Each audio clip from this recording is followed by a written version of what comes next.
Unfortunately, the cost today for high definition and Blu-ray disc is so just exorbitant compared to a DVD drive.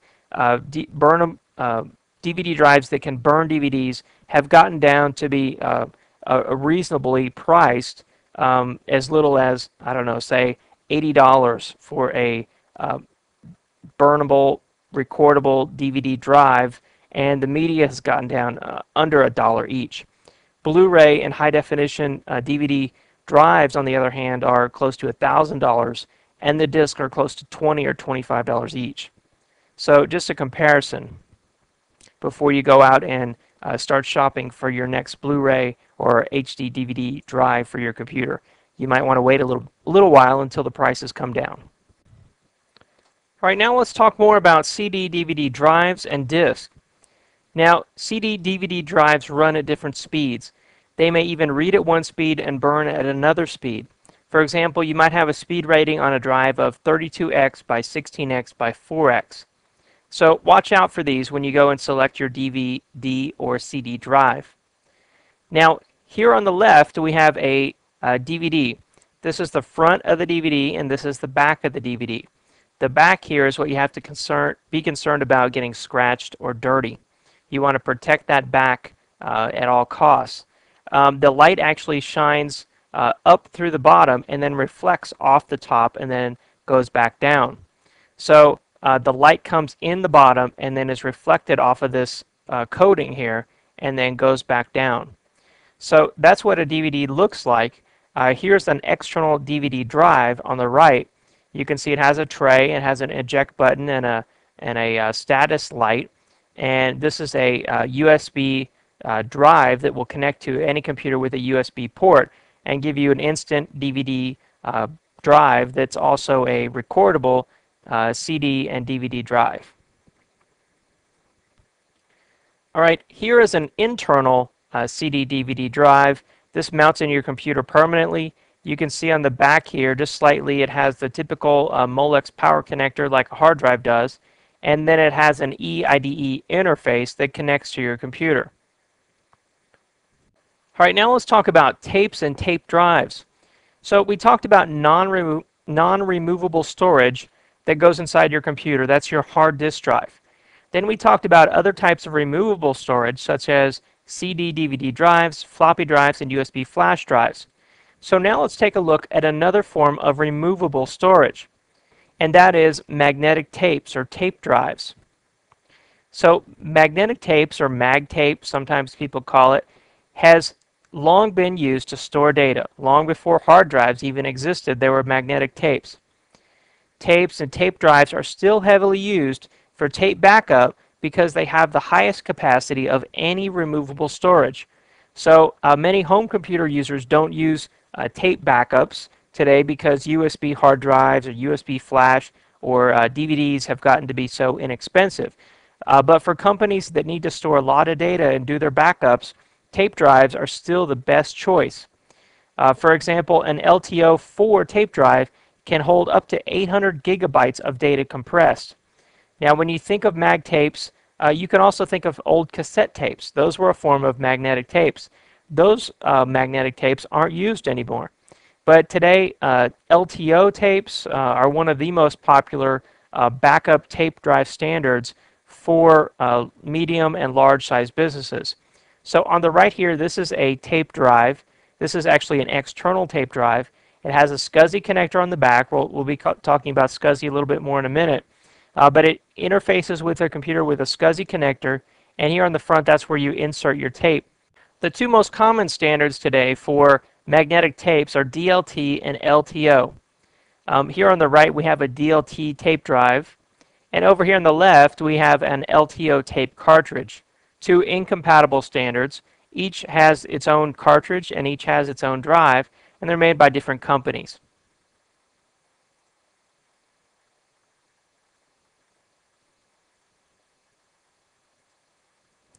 All right, now let's talk about some forms of other removable media. So we've been talking a lot about removable media. We talked about USB memory sticks as being a form of removable flash media.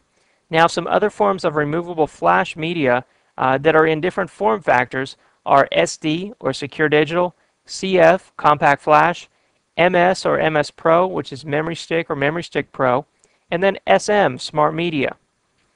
There are other types of devices that can go into SD and CF card slots besides just flash media or storage. So these types of card slots that these little cards go in, some of them can be used for other things. So here on the left, first we have a compact flash. This is the top and the bottom of a compact flash card, and these are used in cameras, in PDAs, laptops, all sorts of things to store files in a removable media format. So CF, or compact flash. The second one is SD, Secure Digital. This is just another form or another form factor of removable media. Then there's Smart Media, the SM card. That's what this is right here. It's a much smaller card actually than either one of these two. The picture doesn't show that completely, but it's much smaller and much thinner than either one of these. And then over here on the right, I have an example of a compact flash card. That's what this is. But it's actually an Ethernet card. So it's an Ethernet adapter in the compact flash card slot format. So there's some different things you can do with these different types of media. Commonly, they're used to store data, but sometimes in the case of SD and CF card slots, they can be used to do other things. All right, now let's take a look at system boards. A system board is the main board of the computer. A system board is commonly called a motherboard. So let's take a look now at some motherboards. All right, I have here some photos of motherboards. This is a motherboard I took out of a computer, and you can see it's a circuit board. They come in various sizes. Sometimes they're very small. This one's actually pretty small. Sometimes they can be larger.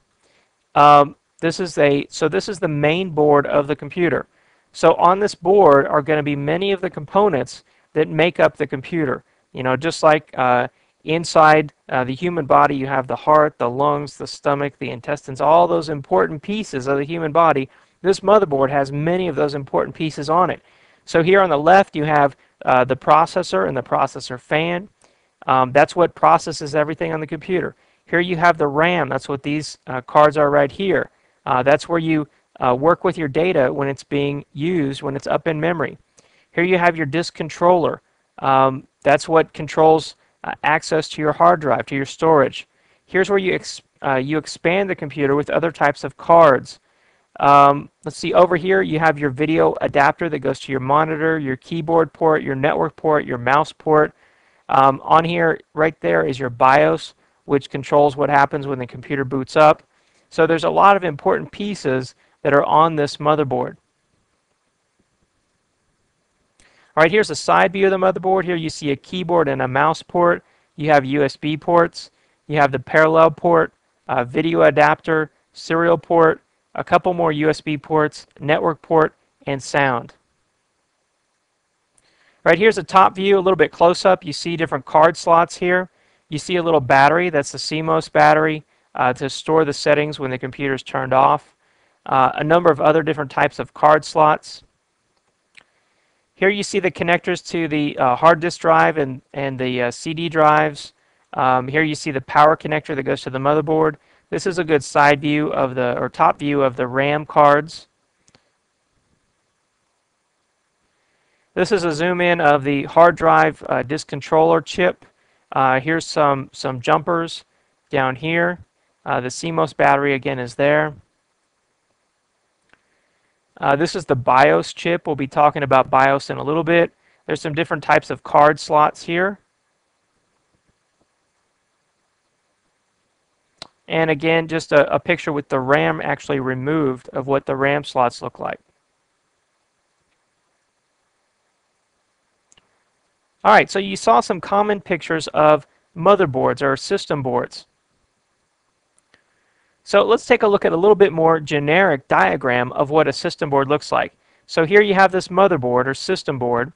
You have your main memory, your RAM, that connects into the system board. That's where that's where the computer works with its data when it's in use. Here you have the CPU or the microprocessor. That's what processes every piece of data that goes in and out of the computer. Then here you have your expansion cards. These plug into slots to give you more functionality out of the computer.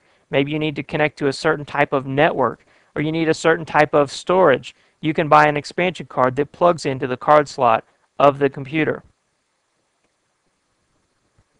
So again, here we have just another photo of a motherboard. We've already seen this one, so I'm going to move on.